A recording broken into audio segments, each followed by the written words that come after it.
coming to the issues that were raised by Rigathi Gachagua's team and which was also spoken to by Chief Justice, the Honorable Isaac Lenaola, who had given Kenyans, Supreme Court judge, who talked about how key this is, yet there is a freeze on the system at times, especially taking the example of Rigathi Gachagua's impeachment. But what will this a proposal to have the Law Society of Kenya, the Council of LSK, the chairperson of the Senior Council Bar, the representative members of the Senior Council Bar, the heads of courts and members of the Judicial Service Commission, what can it yield? You have made claims and you had concerns about the Chief Justice Martha Koome, but what will such a gathering produce, given that there's now an opportunity to come and talk? What can it yield? You cannot put nothing on nothing and expect it to hold. It will fall like a pack of cards. You see, Martha Koome has perfected the art of putting nothing on nothing with the expectation that it will yield something. Look, who is the chair of the senior bar? It's an individual who has held that office for more than 40 years. I'm 47. He has held that office for 40 years. It's an individual who was installed by the KANU government in the LSK politics. He's an individual who at one point in time wanted to yield over the powers of the Law Society of Kenya to the government then of KANU. These are individuals that you want us to hold in awe as those capable of fighting corruption? No, and we know them. Mm-hmm. I mean, and I have said these Ivy League lawyers will never lodge a complaint against a judicial officer. They have never. They will not. They sort out their issues quietly. In fact, they have a budget for corruption. So they cannot be the ones to lead the fight against corruption. That's number one. Let's go to the Law Society of Kenya. Mm-hmm. I can say without any fear of contradiction, unlike my council, which the government only purchased 8 council members, this council, to a large extent, has been purchased by the government. They have been emasculated, they have been occupied, they are incapable of confronting the judiciary. Yesterday, when the Chief Justice was boldly speaking about the right to assemble, picket, and demonstrate, she was with the president of the Law Society, she was with the PS Interior, yet I was at the Supreme Court having dropped about 3 council members to advocate for the need to stop gender-based violence. And then they were being tear-gassed and being shot at by the police. And the president of the Law Society was seated between the Chief Justice and the PS Interior. I mean, we're turning logic over its head. So, coming to the issue of dealing with corruption in the judiciary, they cannot deal with it. And to a large extent, the individuals at the helm of the leadership of the Law Society right now have never been to a courtroom. I can tell you, they've never appeared before the Court of Appeal, they've never appeared before the Supreme Court. The issues that Ahmed and I raise are issues that appear as if they are the narrative in the book of Revelations. They do not know. They do not have the wherewithal. What CJ Martha Koome has to do is to leave office. We will not take her to the Judicial Service Commission because she is the chair of the Judicial Service Commission. And this has been done before. We kicked out Bernard Chunga for corruption and incompetence. When Evans Gisheru was given the option to transit either to become a judge of the Court of Appeal and cease being Chief Justice or resign, he opted to resign. Chief Justices can never be taken through the process of the removal because they control the system. We want Martha Koome out. And you mentioned corruption and incompetence in one sentence. Yes. Have the corruption aspects of that been substantially proven? We've had lunch with my teacher, Ahmed Nasir Abdullahi. He has given me evidence of the corruption against those 4 judges, including the Chief Justice.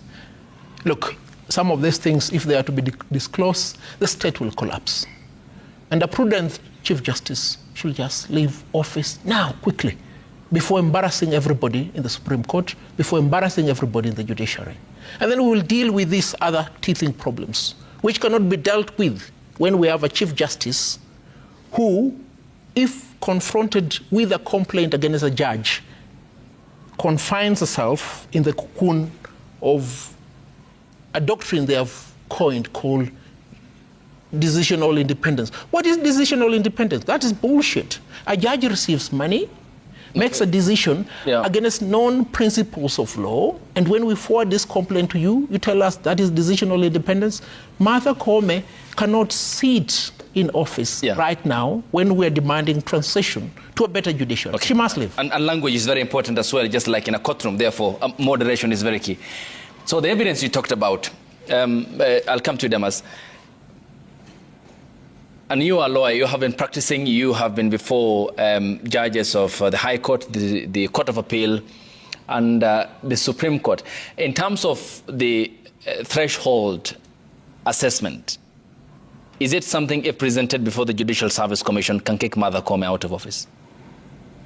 Oh, there's my officer. Yes, still you? Yes. Yes. It is evidence. That why not present? I'll tell you this. Because the assumption is, if then you are pegging it that the state will collapse if this evidence is brought forward to the public limelight. The state is institutions that have been built over time. The Supreme Court in 2017 nullified a presidential election. The state never collapsed. Why not? Why is it so? Ayub, I'll give you an example. You know, we had this purge when President Mwai Kibaki. The Ringera Commission. The Ringera Commission. You saw the effect it had on the judiciary. And for those of us who are in practice by then, we will tell you, court processes were not moving for an entire 2 years. You understand? The judiciary had come to a halt because then all the corrupted, incompetent judges, including the Chief Justice Bernard Chunga, had refused and stayed longer than necessary. And by the time Bernard Chunga was yielding ground and leaving, there was a state of disorganization. But let me put this to you. The Chief Justice cannot look us in the eye and say, bring evidence of my incompetence or corruption. The one of incompetence we've demonstrated, it's there. The one of corruption we have indicated. Look, we have a Supreme Court that decides to determine a dispute relating to a contract. Look, Ayub, even you who is not a lawyer, the clarity of the parameters of the jurisdiction of the Supreme Court, they're quite clear. It's either a presidential election petition, a constitutional matter, or a matter of great public importance certified as fit for determination by the Supreme Court. The Supreme Court is taxing bills of costs, the work of a taxing master. That's corruption. And see, we need to dissuade ourselves of this notion that corruption entails me taking 100,000 shillings and giving to Chief Magistrate Duncan or Catch or that's not the only definition of corruption. Corruption is anything that is improper, inappropriate, that leads to a procured judgment. And to close this matter, when Caesar's wife was facing divorce proceedings for adultery, and Caesar was asked to go and testify, I said, I will not testify. And I believe that is what informs Ahmed Nasser's perspective. Yeah. I will not testify because Caesar's wife is supposed to be above suspicion. The Chief Justice sits as Caesar's wife. Yeah. She must be above suspicion.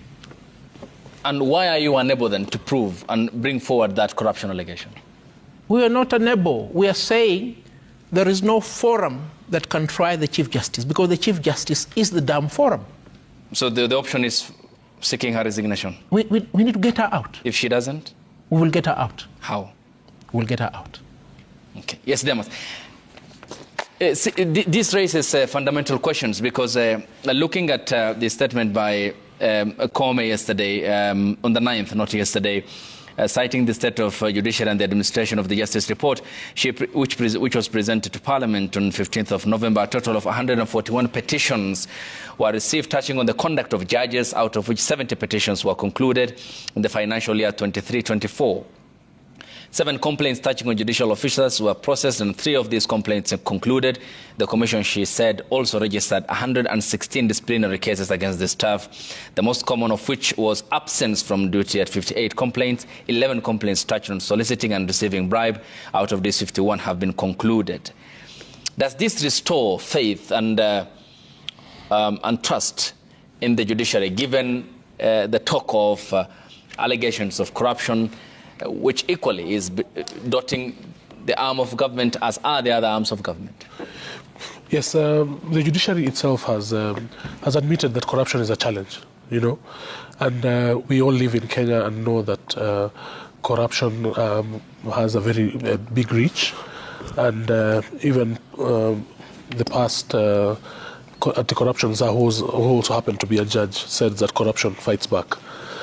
Be that as it may, it is good to have this documented. It is good to have facts and figures about what has been happening, what cases the Judicial Service Commission, if any, has been dealing with, and the outcomes of the cases that have been determined. And this is in line with everyone's right to information, because we have a right to know what the judiciary is doing on our behalf, doing with the money that they are given, but also what the Judicial Service Commission is doing to tackle issues of indiscipline or incompetence or corruption within the judiciary. And we know some of the more famous cases of certain judges who have actually been removed, who went through the process, which is encouraging. I think we need to have a bigger impetus to deal with corruption, especially within the judiciary, because it really now bastardizes everything else. Because it is bad when you find that where you went to seek justice is where the injustice is now taking root. But that document, which we have interrogated thoroughly, is very encouraging in terms of just seeing what is being done by the judiciary, by the Judicial Service Commission to tackle indiscipline, corruption, and so on and so forth. Yeah.